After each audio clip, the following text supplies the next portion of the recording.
Hey everyone, how's it going? My name is James and welcome back to the Soundline.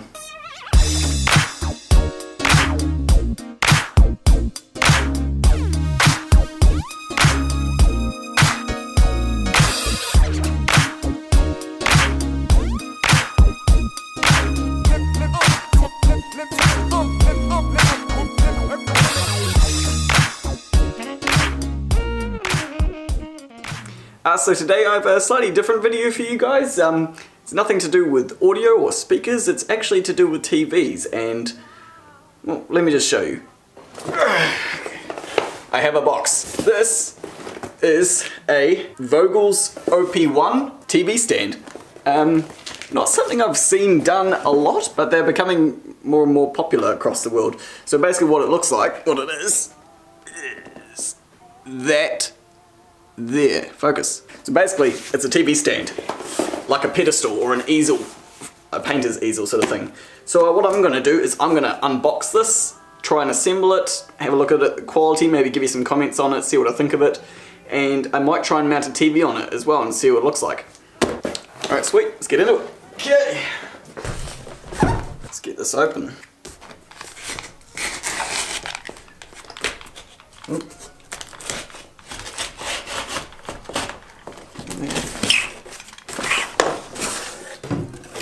Ooh, okay.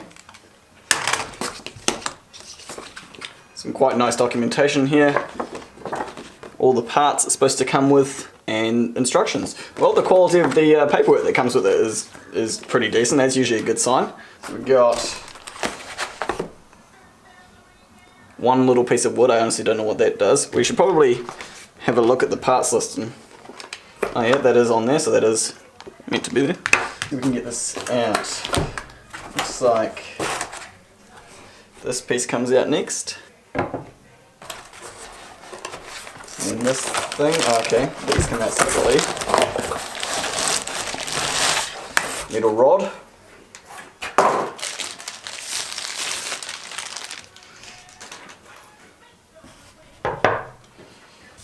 Another metal rod. It's got holes all the way up down the center of it. This feels like it's machined out of solid steel, by the way. It's not hollow, it's weighty. Okay, another piece of paperwork. Thank you. Okay. Mounting kit A, mounting kit B. Then we've got more pieces of wood in here wrapped up nicely in this protective foam. I'm just going to carefully lay it all on here. Just get all this out of the box. Oh, there's two in this one. Two in this one. I'm imagining this is going to be relatively easy to assemble. Hopefully it doesn't require too many tools or anything like that, because I haven't really got a whole heap with me. There's the last piece, okay. It's, oh cool, there's quite a nice piece of something on the back there. It's got a serial number with it as well. Cool, let's get the box out of the way. Alright, that does have a bit of a dent in it. How do we open this? Oh yeah, cool.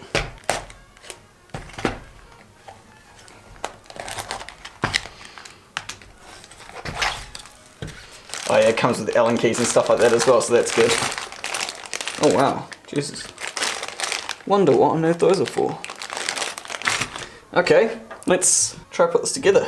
I'm gonna have a crack at assembling this thing here with all of its parts and bits and pieces, and I might try and do a time lapse for you guys, see if I can get it together, and then we'll see if we can get a TV mounted up. Sounds good.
Okay, there we go guys, I got it assembled. I'll give you a bit of a close-up at the look of it now before the TV goes on, and then Tony and myself a little bit later on, we're going to hang a 65-inch TV on this, which I'm not sure, but I feel like it's probably the largest size TV you could put on this.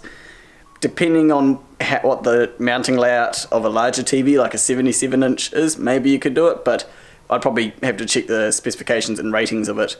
What is cool is the website for this does have a little TV model checker. It lets you know if it will work for it. So if you want to know if your TV model will work for this stand, you just go to the website and there's a little box where you can type in your model and it tells you it works or not.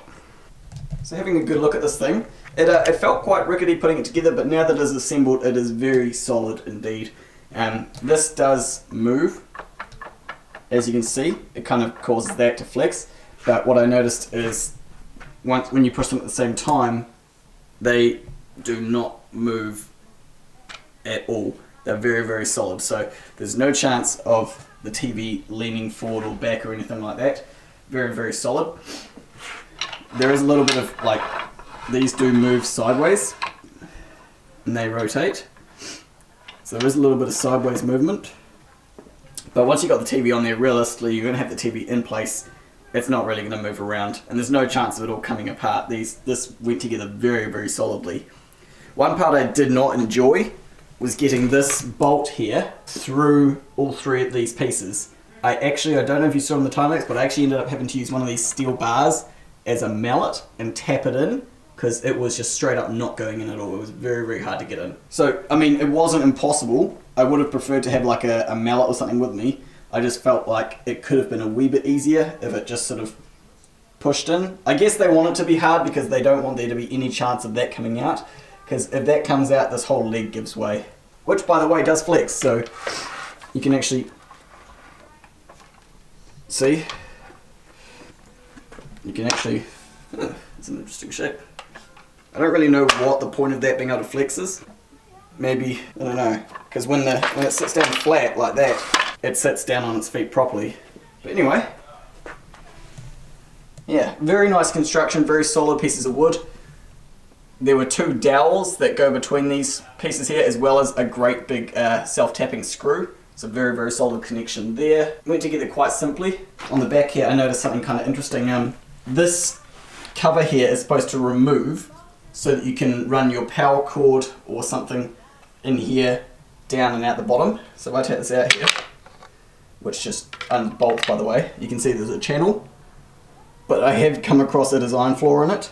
Like, you know, this is my product, so not my product, so I'm going to be honest about it. There is a design flaw. You could probably get away with running just a thin AC power cable down here, but nothing else. So if you look real closely here, you can see that sort of section which is beveled out. That is the width of the channel. And then you look at the width of the bolt that goes through, and then the space on the sides is all the space you have to run cables. So you could get a thin power cable down here, but quite probably nothing else. No decent HDMI, maybe a flat HDMI, but they're not going to be great quality, but no decent HDMI cable or network cable or anything really down here. And then that just goes back on like that and bolts on. Otherwise, very, very nice product. I mean, I shouldn't say that no flat HDMI cable is going to be good, because that's not true. We do have some very high-end flat HDMI cables here, but they're quite wide. I just don't know that you'd be able to get all the wires that you need down there.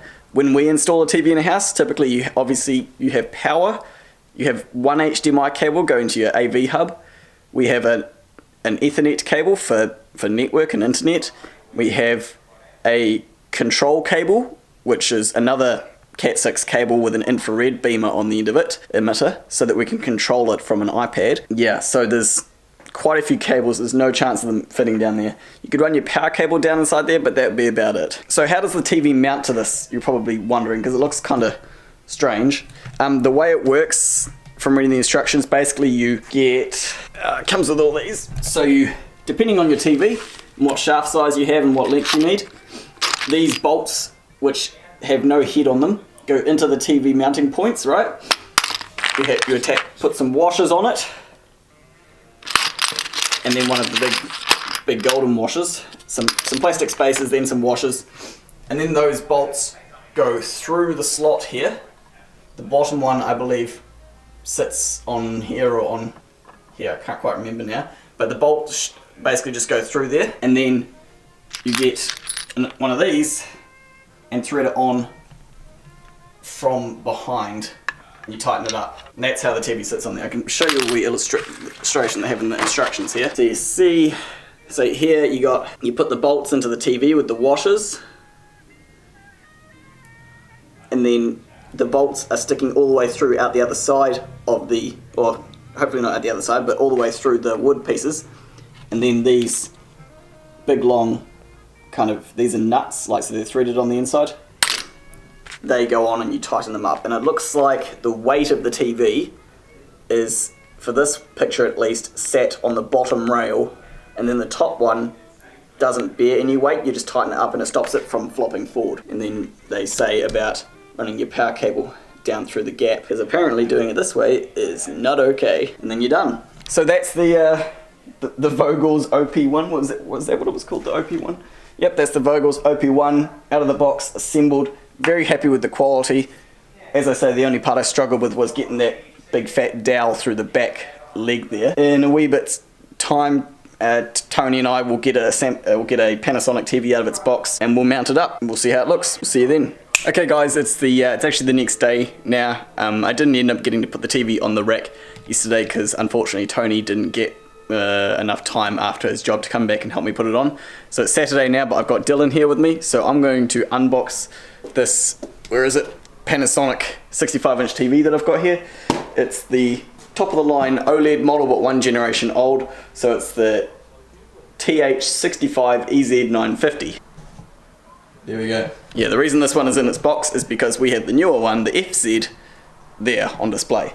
So I'm going to unbox this, get it laying down flat on this nice soft couch we got here, get some mounting hardware installed in it, and then I'll get Dylan to give me a hand, and we'll try put it on this rack. Yeah, cool.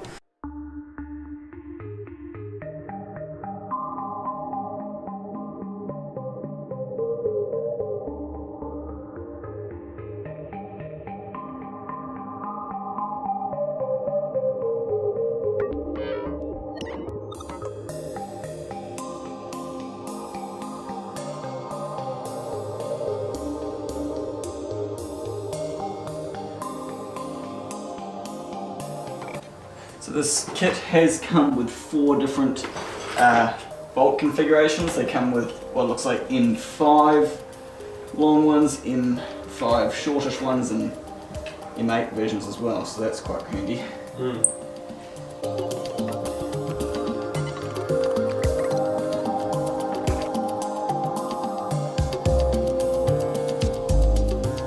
So I put the bolts in with a washer and a couple of these spacers, and then it looks like, I mean the picture says it looks like you're supposed to get people to push it through there and then bolt it up from the other side, but I reckon it might be easier to actually get the bracket, lay it down on the TV and then tighten it up rather than trying to hold up the TV and screw it all together.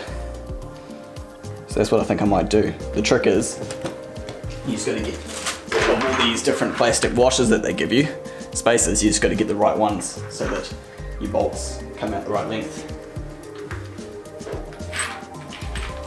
So now on this bit, and then 2 packers in the washer. Okay.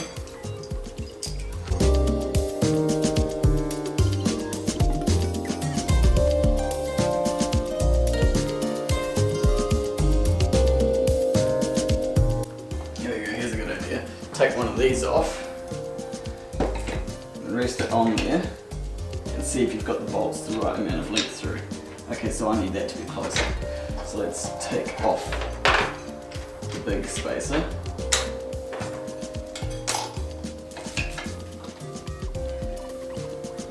And try with just the little one. I think that's the one we want. Yep. Got one of these. Yep, that's the way to do it.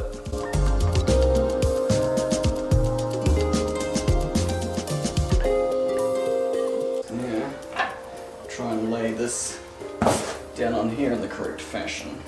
Now this may be easier with someone else, but it's not impossible to do by yourself. You just got to support the leg while you're holding it and then get that threaded on there.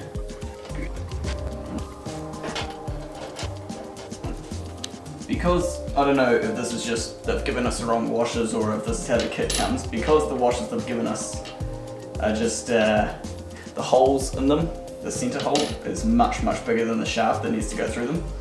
So that's just a slight, just a wee bit difficult because you have to make it stay in the center for it to look good, you know, you want your washers to be kind of centered around the shaft.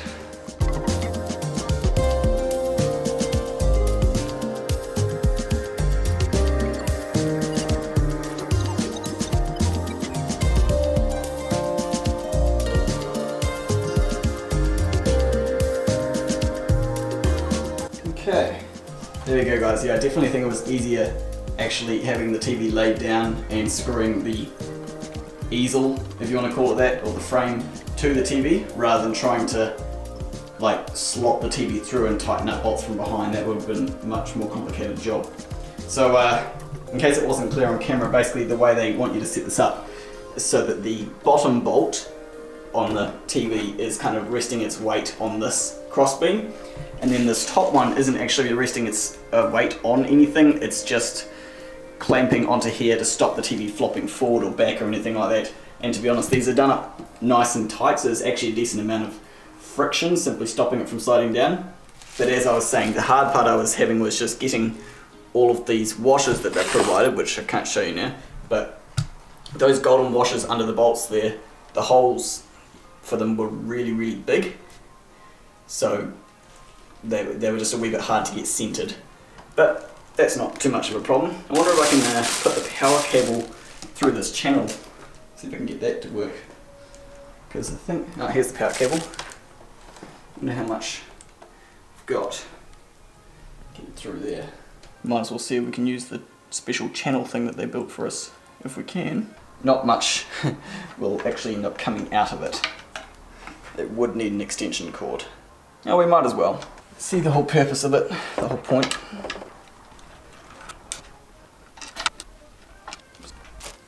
And you can see what I mean when I was saying earlier about how there's not going to be much room for cables in this channel once you get these bolts in. You can see, like, that's going to have to almost be on its side. There's lots of room if you don't have a back on it, but once you get the bolts in, it's a wee bit tricky.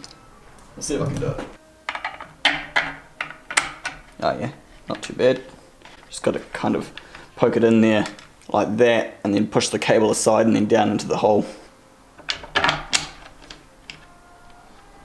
There we go. Now the power cable, which doesn't disconnect on these by the way, just comes out. It's just slotted under there, under that clip, up and into the hole. And this is how much I've got coming out of it. Alright, I'll just tidy this area up a wee bit and then I'll get Dylan and we'll flip it up and set it down, see how it looks.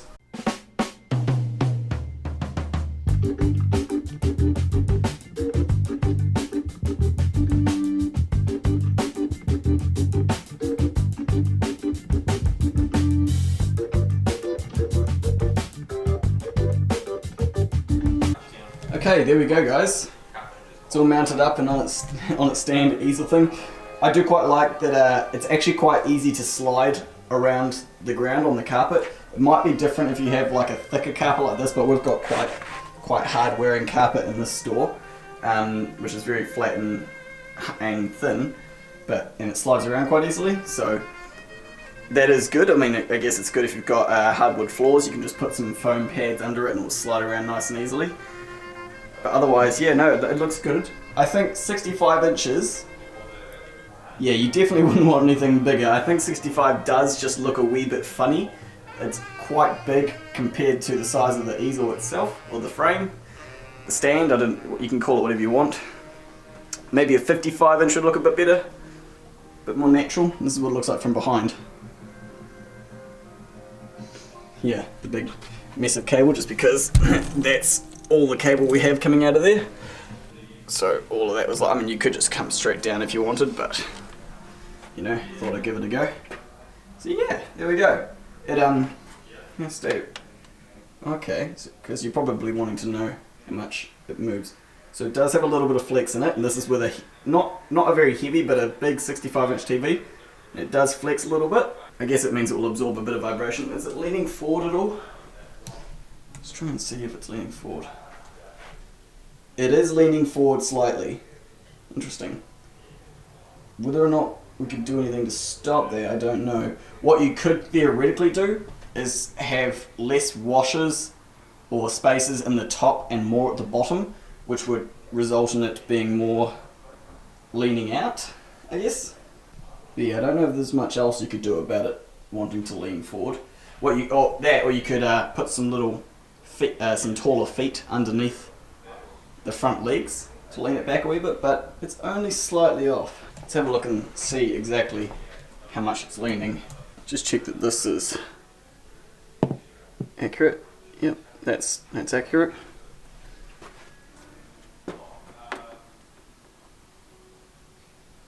Two degrees, 1 degree here, it's about 2 degrees out. So I mean, it's not much. And do you notice it from in front of the TV? Definitely not. Definitely not. And especially now with TVs having, you know, such good angular distortion prevention, if that's a word. They're saying TVs now you can look at it from any angle and it will still look the same. So I think looking at it from back here, especially from a seating position, like if this was a couch or a bed, we would be down lower and actually probably would be more on axis and pointing at us. So, no, that's cool. That's what it looks like, guys. I've just noticed that some of this wood actually sticks out below the TV, and it was making me wonder if you wanted to correct that, how you would do it. I mean, possibly it looks like this TV you could lower it down a step, which oh no, actually you wouldn't. The TV wouldn't be any lower because this bolt does have to rest on this bar, which can't go any down lower than that. But what you could do is shift these all up one step, I believe. So if we put this bar through this hole and this one through this hole, it would just basically lift the whole wooden support rods up another notch, and that would eliminate the maybe 1.5 inches of wood sticking at the bottom. But there's enough room under here for like a Apple TV or something like that, which is quite cool. You could just have your Apple TV chilling in there. What would probably be smart would be to have an actual extension cord going up inside here, coming out to like a small plug box or something like that, which you could quite easily cable tie to one of these, and then you could power your TV, your Apple TV off it, have the HDMI for the Apple TV going straight into the back of it, which is over there for this one. Yeah. So there we go, guys. That's the Vogel's OP1 TV stand. Goes up to a 65-inch TV, I believe. I don't think you could put a 77 or a 75 on there. I think the mounting hardware style actually changes once you go up to that size of TV. But yeah, thanks for watching this video. Pop down any questions if you have anything about the stand that you want to know, and I'll try and answer them. Thanks for watching, guys, and have a good day.